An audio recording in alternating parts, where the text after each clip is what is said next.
Ninjala has made many changes to its weapon classes over the course of the 5 seasons, but none seem to be more prominent than some of the buffs we got at the start of Season 5.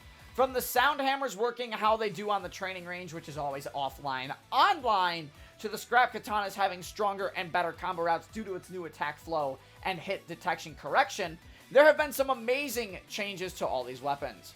However, none of these changes can compare to the changes on the weapons that have pretty much been shelved since their initial release. But a select few players still play them.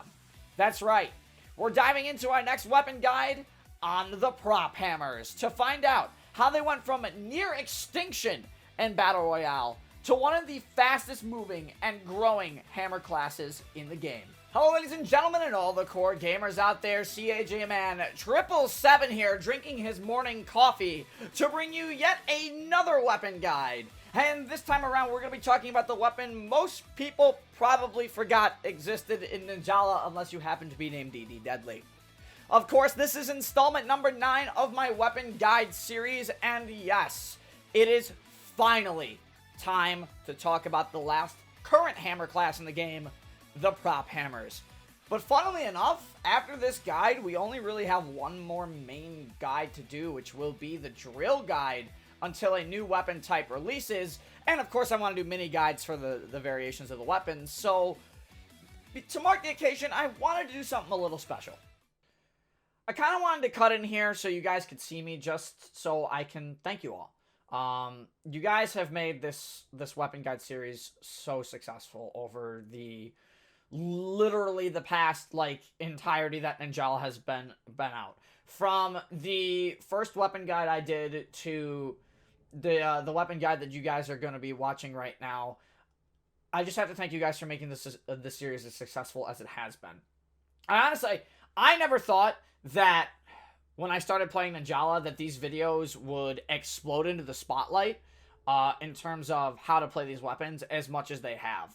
Like I said, words are just, they are not enough to describe how grateful I am for all of your continued support on videos like this, whether it's a weapon guide, whether it is just me messing around in Ninjala, or heck, even me messing around in another game. If it wasn't for you guys, I would not be in the position I am right now with Ninjala, with Gung Ho, and heck, even my Discord community. So I just wanted to kind of jump in here and thank you guys so much for everything. I'll keep putting more fresh content out there. So, I mean, just stay tuned because there's some really cool stuff at the coming down the pipeline at a later date. But I'm gonna jump out of here and yeah, just thank you guys.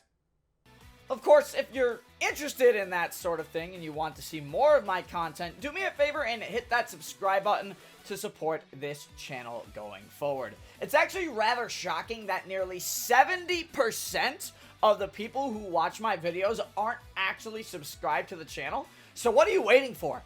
Hit the button! It's not like the button's gonna E-pwn you, it's not like the button's gonna KO you, it's not like the button's gonna one-shot you like a skateboard in Ninjala.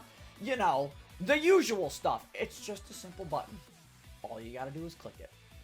But, other than that, if you are enjoying these weapon guides aside from that, and you'd like to see more weapon guides in the future, y'all also be better hitting that like button, because, well, the like button and you guys leaving a comment is invaluable feedback on if you guys want to see more of this series. And I would be happy to oblige if you guys would want to see more of it. But I've dabbled long enough on this intro, as I usually do. I know that most of you are probably here for the bad puns on the weapon guide itself. So let's jump right in to the prop hammer kits.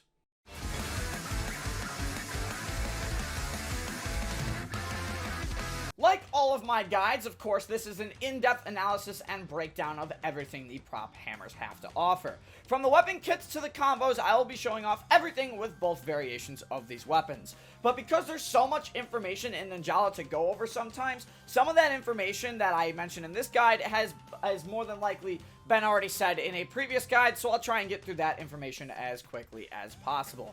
And of course, as always, this is not the be-all, end-all guide for the prop hammers, because every weapon is subject to change in Ninjala as patches come out. So let's get started with the first kit, the Popeye. The Popeye is a rather interesting weapon when it comes to, well, everything. For starters, look at it. It's a pair of rattling, like one of those rattling joke dentures with springy googly eyes on top of it attached to a stick. And yes, while it has some amazing color variations and special variations, it has nothing to do with the weapon itself, but it does in fact lead to a very interesting point. As you can probably already tell just based on the design of the Popeye, the prop hammers are the most unique hammers out of all the hammers in the game currently. They're faster than standard hammers, have unconventional attack strings, and very strange kits overall that still play super well when used effectively. So let's start by looking at the weapon's parameters. Once again, if you are unsure how to do this, what we're going to do is we're going to select our weapon here. We're going to highlight over the weapon we want, and we are going to be hitting the plus button. As you can see here by looking at the bottom left, both the Popeye and its sister weapon, the Cerberus, will have the same stats at 330 HP and 95 movement speed, which matches that of the standard hammer. This means you'll need to take a couple extra hits from certain weapon combos for you to be KO'd, but you're not going to be outright beat in a katana. You're not going to outright beat a katana in a foot race either, I should say. Either way, it's a nice balance to keep you in the fight a bit longer despite a slower movement speed. So let's dive further into the kit and take a look at the Gum Kit. Starting off, we have our Gum Shoot Gum Laser. Gum Laser is a long-ranging, gum shot canceling bind machine. It fires anywhere from 1 to 3 gum lasers in a straight line directly at your target reticle. With a standard-sized gum bubble and no assistance from external Shinobi cards, Gum Laser is the only gum shot in the game that can instantly bind on impact. Maybe the gum net can do too, but you have to hit the center of the gum net for that to work. The catch with this, though, is that both of the lasers from the medium gum bubble for Gum Laser need to connect onto an opponent to get that instant bind. However, when you have a big gum bubble, only one of the 3 lasers is needed to land to get that instant bind. Gum Laser's power doesn't just stop there, though. Oh, no. You see, each gum laser that appears after using this gum shot has its own hitbox and stagger window, meaning that opponents can hit one gum laser unintentionally, take a bit of gum damage, and stagger, and then you could potentially force them into the second laser, which will bind them, or they'll end up walking into the second laser themselves. Each laser can hit each player in the match 1 time. So if there's 2 lasers, that can hit the other 7 players, basically a total of 14 times, which is actually kind of crazy. On top of that, the laser hitboxes are extremely long-lasting until they disappear, and this makes Gum Laser fantastic at area control and defensive play, as well as baiting your opponent out. Gum Laser also has the ability to cancel other gum shots that make direct contact with the laser, much in the same way that Gum Net does. But as a note, Gum Laser does not cancel every gum shot. It will not cancel the exploding frags of gum grenades, and it will not cancel a fully formed gum net. I believe gum net has the highest priority in the game. Nothing can really pass through a gum net. And because it has the ability to cancel other gum shots, this ability alone makes Gum Laser a powerful tool and can be used to prevent yourself from being bound. However, despite its power, Gum Laser has its fair share of weaknesses. Firstly, it should be pretty obvious, but Gum Laser has absolutely no homing and no tracking ability. Where you aim the laser is exactly where it is going to go. So it's going to require some incredible aim to use it effectively. Along with that, Gum Laser, despite its range, has the shortest lasting gum bind in the game. It actually matches the Utsutsemi for the shortest lasting bind in the game. So you'll have to act fast if you want to take advantage of it. And it's because of these 2 downsides that the Gum Laser has the highest difficulty curve overall to use. It's definitely not a gum shot recommended for beginners at all, but hey, at least the Gum Ninjutsu is a bit more friendly in this regard. In fact, it's the only other Gum Ninjutsu in the game that we haven't talked about yet. For the Popeye's Gum Ninjutsu, we have the Baiting Shark, aka the Scroll Shark. Despite its name, the Baiting Shark is actually a projectile-like ninjutsu that has you, the player, set down a scroll with an image of a shark on it. This scroll can be placed on floors, walls, and yes, even ceilings to catch your opponents off guard.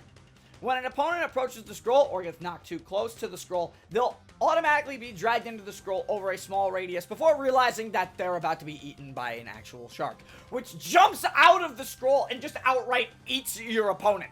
That is brutal. But what makes this ninjutsu so funny is the characters' faces just before they realize they're gonna get eaten, and as the shark pulls them back down into the abyss. It is the funniest part of this ninjutsu, and the look of sheer panic on their face is hilarious as they just get dragged back into the scroll. Whoever gets hit by the baiting shark is instantly Ippon. So no matter what, you're always going to get at least one Ippon out of using this ninjutsu, unless the scroll despawns, which I have found the scroll nearly lasts as long as it takes for me to get a second scroll shark, which is at least with my ability set. So that is kind of crazy. That's over a full minute that scroll can stay on the ground. However, baiting a shark can actually score multiple Ippons, despite me only saying it can get one outright. In order for this to occur, you need to have a player being grabbed by the shark. If there are other players in close proximity when the player grabbed by the shark gets grabbed by the shark, when the shark jumps out of the scroll, it does damage to opponents in the surrounding area, as well as also dealing damage to opponents during the splash wave when the shark creates when the shark jumps back into the scroll as well. Unfortunately, these AoE hits from baiting shark cannot guarantee an Ippon on other players, as it only does about 200 damage. This, much like the Popeye though, is still very unique, as it's not a standard ninjutsu by any means. Using baiting shark takes planning and scheming like the supervillain I know you are. You can place it under a drone or even around a corner that a lot of people travel by. You can even put it on the ceiling above one of the lower drones on Fort Riverdale and possibly catch someone off guard with that. Baiting shark's skill usage, honestly, is entirely dependent on you and your mind, which is why I think it's a perfect ninjutsu for the Popeye. But we still have more to cover, so let's move on to the specials and abilities of the prop hammers. Keeping to the unique theme of the prop hammers, as for our special, we have a special purely used for support and keeping yourself alive, known as Full Throttle Field. Full Throttle Field creates a healing AoE around you, and all the while giving you points for healing yourself. Back before the Season 5 buffs to the prop hammers, this field could give you, or you and your team, massive point bonuses for keeping yourselves alive, due to the 3 ways you could potentially heal people. Yeah, you heard that right. Full Throttle Field could heal you in 3 different ways, based on your input prior to using it, and it still does today. By just pressing the special button, you'll armor yourself and create a small AoE field around you that lasts for about 2 seconds for a very quick, rapid boost of healing. If any opponents are too close to this field upon activation of this field, they will be knocked away, allowing you to heal in peace. For other inputs on Full Throttle Field, if you input a back attack and the special button at the same time, you'll charge at your nearest target or forward once again with an armored strike before creating a larger AoE field that heals you and potential teammates, but it is slower healing than the normal field. However, this lasts nearly 3 times as long as the first field, and instead this time it lasts nearly 6 seconds. And finally, if you input a wide attack with the special button, you'll armor up and once again create an AoE healing field, but this one is absolutely huge and it lasts for a full 10 seconds. But much like the back attack field, the healing factor on the wide attack field is even slower. Another thing to note about these inputs though is that whichever input you use changes the length of your healing field's overall cooldown before you can use the ability again. So bear this in mind, as it will affect which input you want to be using based on your situation. In a battle royale, I find it best to stick with either using the special outright or using the back attack input for maximum healing and point gain throughout the match. Granted, you won't get as many points for doing this, but in a crazy 8-player lobby, you might not have time really to grind those healing points. However, in team battles, the back and wide attack input Full Throttle Fields not only keep you and your team alive, but you get bonus points based on how much healing is done to you and your teammates. So in teams, feel free to use this healing field as much as possible, as you have much more freedom to use the healing field in team rather than you do in BR. But I like the fact that the devs decided to make a more supportive special in the game of Ninjala to really change up the overall playstyle of these unique hammers. And honestly, the uniqueness of the prop hammers doesn't stop there. It carries over to the abilities as well. Now, both the abilities on the prop hammers are really simple, but starting off, we have the ability Eat Alive.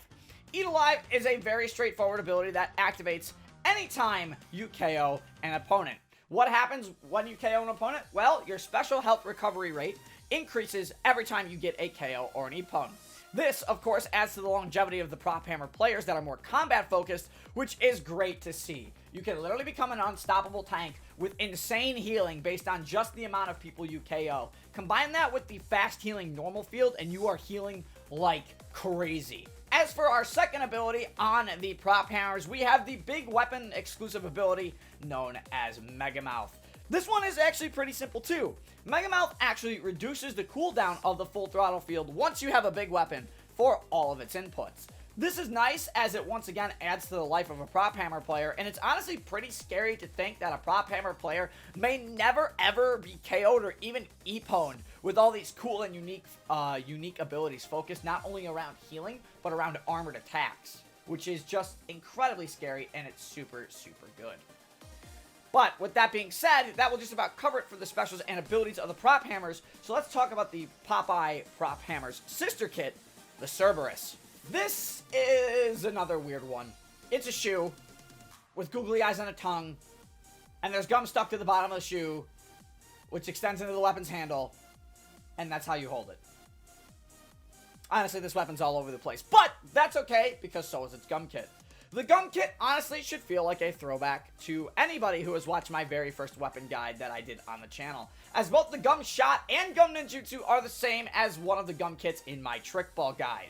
First up, we have our Gum Shoot Gum Balloon. Gum balloons are slow-moving, high-homing projectiles that sort of act like timed homing mines. You can fire anywhere from 1 to 3 gum balloons based on the size of your gum bubble, with 3 gum balloons being required to bind opponents. With the sys codes off of Shinobi cards, you can reduce this to only needing 2 gum balloons to bind an opponent, but obviously that is used for more mid-combat combo scenarios. Gum balloons excel at creating pressure on your opponent, and they are also useful for staggering opponents into follow-up hits as well. Unfortunately, gum balloons can often be canceled by other gum shots, as they do not have high priority on the list of gum shots at all, and by combining this with their slow speed, they can be very tricky to land. However, the pressure they create might give you the opening you need. Much like the Gum Laser, Gum Balloon will take time to master, but yet again, it is continuously adding to the uniqueness of these hammers. For the Cerberus Gum Ninjutsu, we have a ninjutsu which is none other than Fujiyama Rockets. Fujiyama Rocket is a high-speed projectile ninjutsu that upon contact with a surface of any kind explodes into a giant AoE, easily destroying anything in its path. When initially activated, your ninja will perform the various hand signals of Kujikiri before launching the rocket at your desired destination.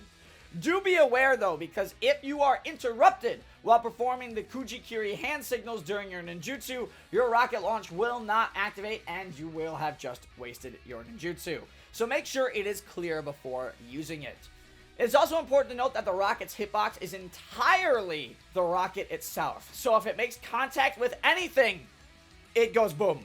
This includes if the rocket is partially in a wall when initially activated before being thrown.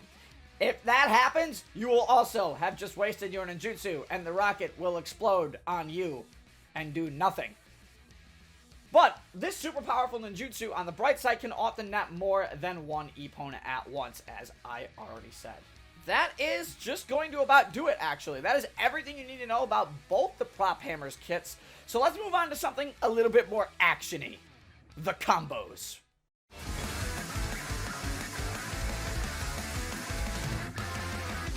Of course, before we get into the combos for the Prop Hammers, we have to go over the weapon's attack structure. But luckily, much like the other hammers, not every move in the Prop Hammers arsenal have unique animations. So let's start by simply going over the Prop Hammers normal attacks, which are the most unique animations out of all the attacks. Compared to most hammers, Prop Hammers have 3 separate normal attacks compared to a normal hammer's usual 1 attack, and in some cases other weapon classes 4 unique normal attacks. These normals come out extremely fast compared to normal hammer swings, and the speed of this far outdoes them. So, let's begin.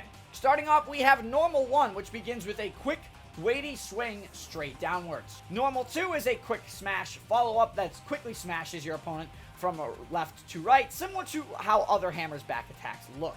And finally, normal 3 pulls out normal 1 again, but the swing starts further back and comes down even faster.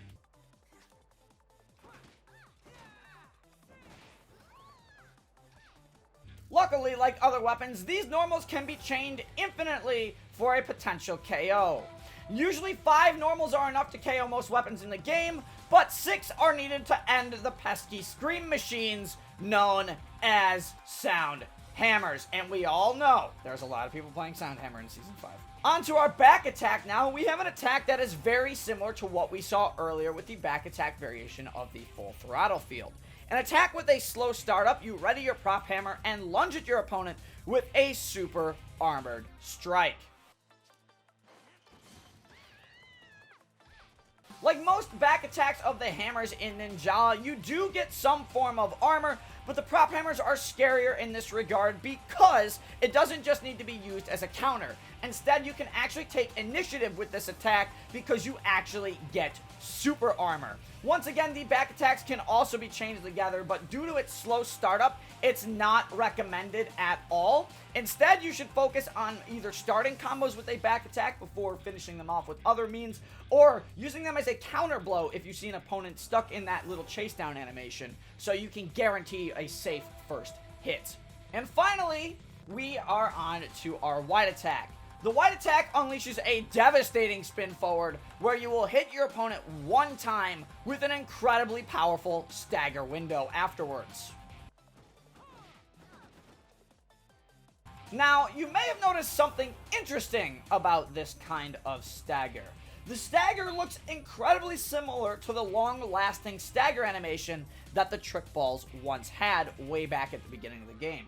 And that's because it is the same stagger animation.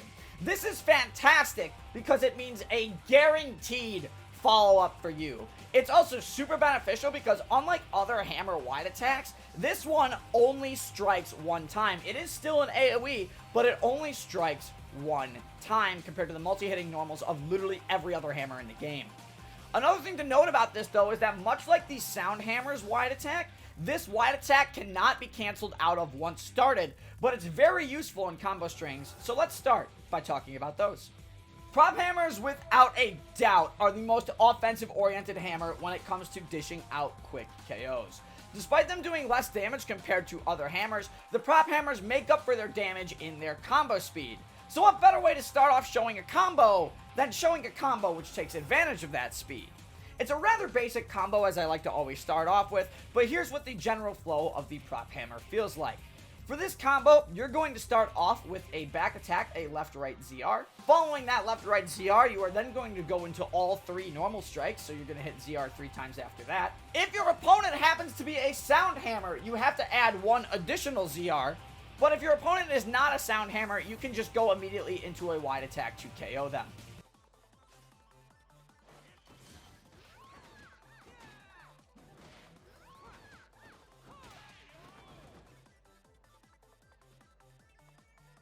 Rekka does not deserve this punishment, but as you can probably already tell based on this combo, the prop hammers don't have super extensive combo routes due to their limited animation pool on their back and wide attacks. But it's due to this limited animation pool that we actually need to rely on the normals of the prop hammers a bit more than with other weapons to compensate for its lack of full hammer damage. Now, while the back attack on the prop hammers does do the most damage out of all the attacks, the normals chain together much easier and come out faster, so that's the reason we're going to be relying on the normals as well. Of course, as I already said with that 4th ZR strike, it is exclusively for sound hammers, but that's also because they are the 360 health monsters of the game and always somehow just live with like 3 HP. But you don't need that 4th ZR on any other weapon in the game, as they should immediately get KO'd otherwise. Ending this combo with the wide attack as well will protect you from getting KO'd, as well as protecting your KO from getting stolen due to the wide attack obviously being an AoE.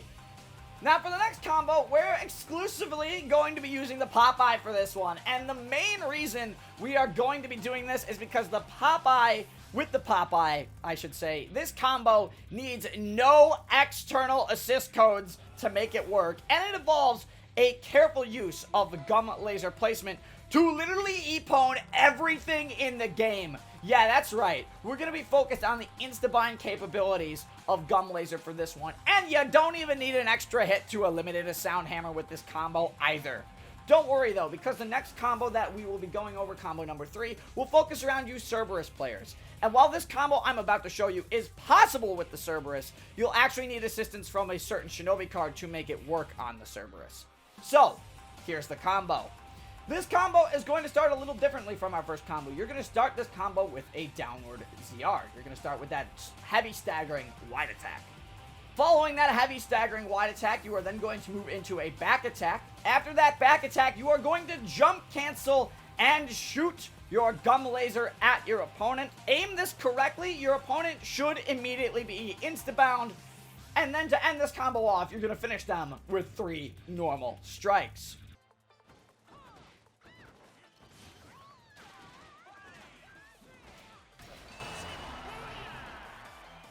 Simple, straightforward, and destructive.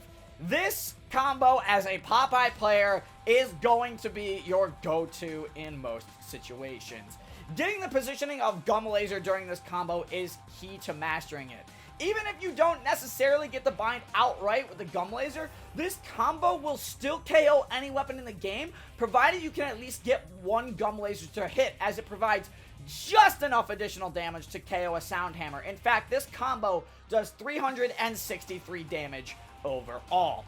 However, there are some benefits to pulling this combo off as well, because this wide attack stagger at the beginning allows you to do something that you guys might have seen me posted on my Twitter a little bit earlier, and it's this.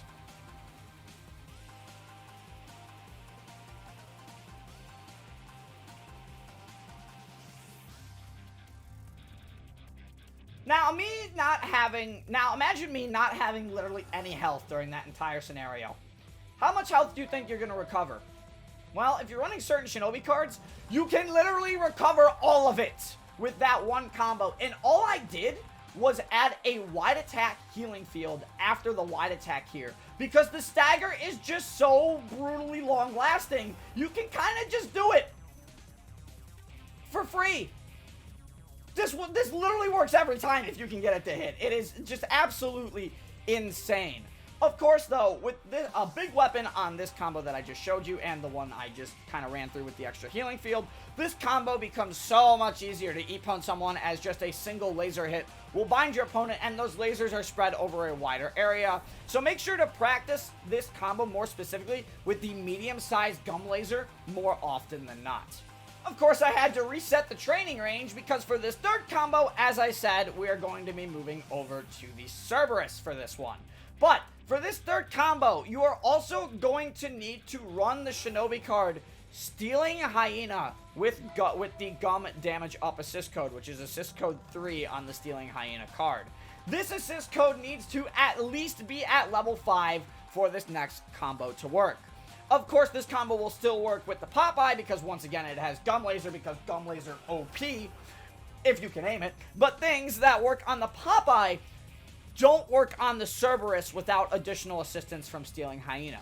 However, I think this combo is really cool, and I'm going to be showing it off to you guys right now. But I'm actually going to be doing this combo with the big weapon variation of the Cerberus, and I'll explain why after I complete this combo. So, much like our second combo, this combo is going to have the same 4-move startup. You are going to start with a wide attack. Following that wide attack, you are then going to go into a back attack. And then after that back attack, you are going to jump cancel and then gum shot here. Where this combo differs from the last combo, though, is that after that gum shot, you are going to want to hit the ZR button once. After hitting the ZR button once and it makes contact with your opponent, delay your strike just for a quick little second. And then, of course, once you think the gum balloons are close enough to your opponent, you can press the ZR button 3 times, I believe it's actually twice on a Sound Hammer, to end your opponent.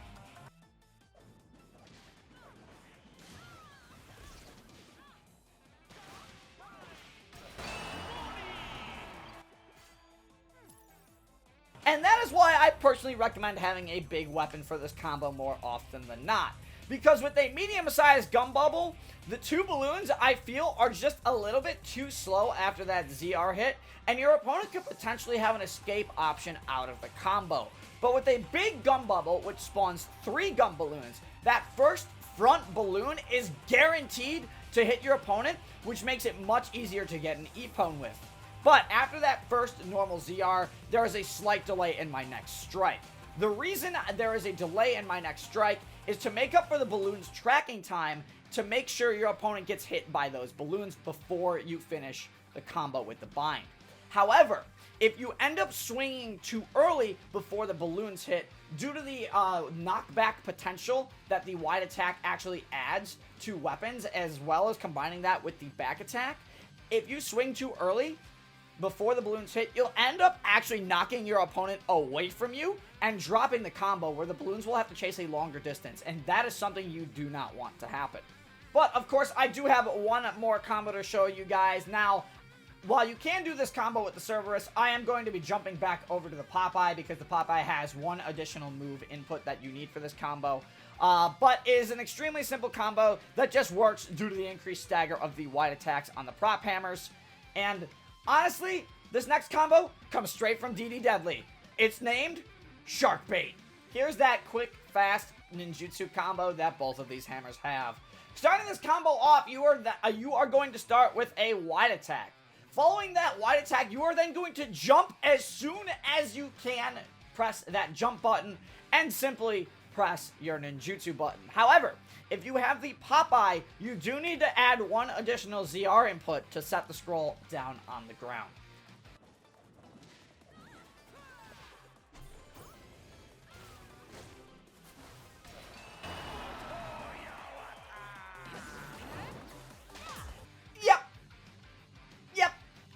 Luckily, as I already said, this combo works for both weapons, but I personally think it's actually a bit harder to pull off with the Cerberus because of the time it actually takes to launch the rocket. But it's crazy to think that just with one simple wide attack, you can end anybody's existence on the battlefield with the power of Bruce the Shark or Rocky the Rocket. Yeah, that's kind of crazy.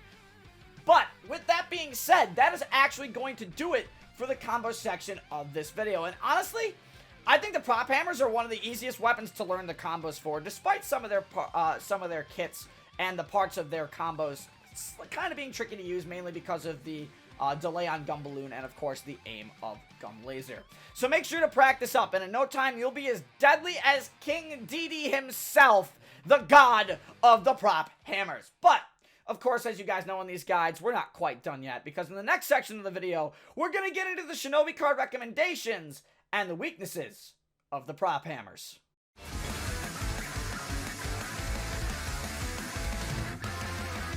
Frankly, when it comes to Shinobi card selection for these weapons, it ultimately relies on how you want to play the prop hammers.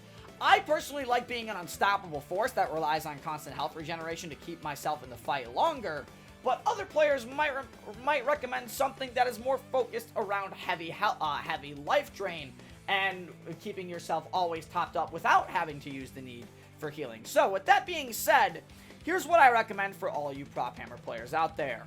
If you want to be an unstoppable health machine with basically no heals, the first card I should kind of correct myself here. If you want to be an unstoppable health machine with literally all the heals, the first card I'm going to recommend is Master of Change with the second and third assist code.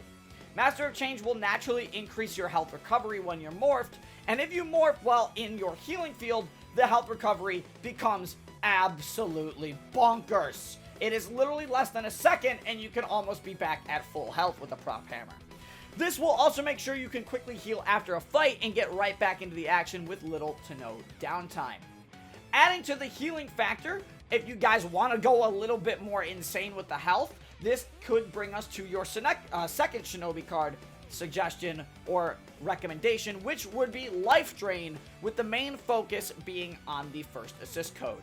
Sure, you're going to be cutting the amount of points you get via healing because you're healing via Life Drain, but that won't matter when you're always at full health looking for a fight.